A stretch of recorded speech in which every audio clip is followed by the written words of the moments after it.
Assalamualaikum warahmatullahi wabarakatuh. Pernikahan itu ibarat sebuah perjalanan panjang yang penuh warna. Ada tawa, ada air mata, ada rasa rindu, tapi juga ada masalah yang kalau dibiarkan bisa bikin hubungan hambar. Salah satu masalah yang sering bikin rumah tangga goyah adalah soal hubungan intim yang gak berjalan lancar. Dan percaya atau enggak, banyak istri di luar sana yang merana bukan karena masalah materi atau pertengkaran besar, tapi karena komunikasi soal hubungan intim yang macet total. Padahal, inti dari hubungan suami istri yang harmonis itu nggak cuma soal seberapa sering atau seberapa heboh di ranjang, tapi juga tentang seberapa jujur mereka ngobrolin kebutuhan, perasaan, dan harapan masing-masing. Komunikasi jujur ini ibarat minyak pelumas buat mesin cinta.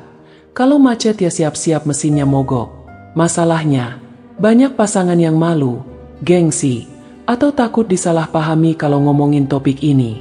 Akhirnya mereka memilih diam, berharap pasangannya paham sendiri. Padahal nggak semua orang punya radar super yang bisa baca isi hati pasangannya. Kalau terus-terusan gini, ya jelas istri bisa merasa nggak dihargai, nggak diperhatikan, dan akhirnya merasa sendirian dalam hubungan. Kita ambil contoh sederhana.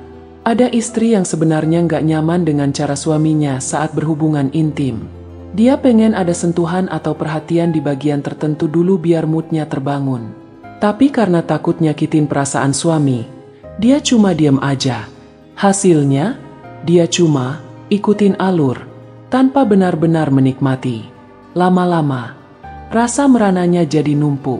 Dan kalau udah numpuk, yang keluar bukan lagi keluhan lembut, tapi bisa jadi ledakan emosi atau bahkan dingin-dingin tanpa alasan. Di sisi lain, ada suami yang sebenarnya pengen tahu apa yang bikin istrinya puas dan bahagia. Tapi karena nggak pernah ada pembicaraan terbuka, dia cuma nebak-nebak. Dan kalau nebaknya salah terus, dia juga bisa merasa nggak cukup baik atau malah minder. Nah, dari sinilah pentingnya komunikasi jujur itu. Komunikasi jujur bukan berarti ngomong seenaknya tanpa mikir perasaan pasangan. Bukan juga nyalahin atau nyindir-nyindir. Tapi lebih ke cara ngobrol yang tenang, penuh empati, dan fokus ke solusi. Misalnya, daripada bilang, kamu gak pernah bikin aku puas, akan jauh lebih enak kalau bilang, aku senang kalau kita mulai dengan pelukan dulu, rasanya bikin aku lebih nyaman dan terhubung sama kamu. Bahasa yang dipakai pun penting. Hindari kata-kata yang bikin pasangan merasa diserang. Gunakan kalimat yang mulai dari aku atau kita, biar terkesan ini masalah bersama, bukan salah satu pihak doang. Contohnya, kita kayaknya perlu nyari waktu lebih santai biar nggak terburu-buru. Jauh lebih adem didengar daripada kamu selalu buru-buru. Selain itu, komunikasi jujur nggak cuma soal ngomong, tapi juga soal mendengar. Kadang kita terlalu fokus nyampaikan pendapat sendiri sampai lupa ngasih ruang buat pasangan bicara.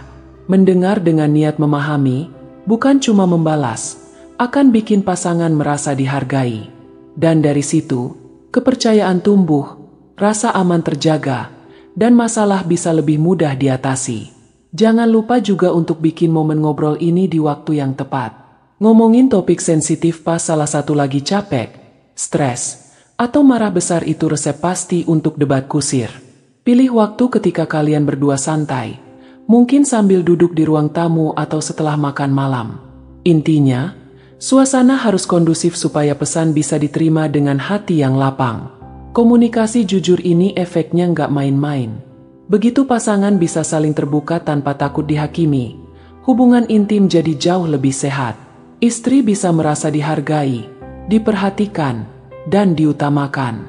Suami pun jadi lebih percaya diri dan merasa berhasil membahagiakan istrinya. Dan yang paling penting, kedekatan emosional yang terbangun akan bikin hubungan di luar kamar tidur pun makin mesra. Kalau sekarang kamu merasa hubungan intim di pernikahan mulai hambar, coba tanyakan pada diri sendiri, kapan terakhir kali kamu benar-benar ngobrol jujur soal ini sama pasangan? Jangan nunggu sampai masalah jadi besar baru diomongin. Mulai dari hal kecil. Misalnya kasih tahu pasangan apa yang bikin kamu nyaman, apa yang bikin kamu terganggu, atau apa yang pengen kamu coba bareng. Dan ingat, kejujuran ini harus dibungkus dengan rasa hormat dan kasih sayang. Karena tujuan kita bukan untuk mengkritik, Tapi untuk memperbaiki, kalau komunikasi jujur sudah jadi kebiasaan, nggak cuma hubungan intim yang membaik, tapi seluruh dinamika rumah tangga pun akan ikut harmonis. Jadi, kalau istri nggak mau lagi merasa merana dan suami pengen hubungan tetap hangat, kuncinya satu, buka hati, buka telinga, dan buka mulut untuk bicara dengan jujur.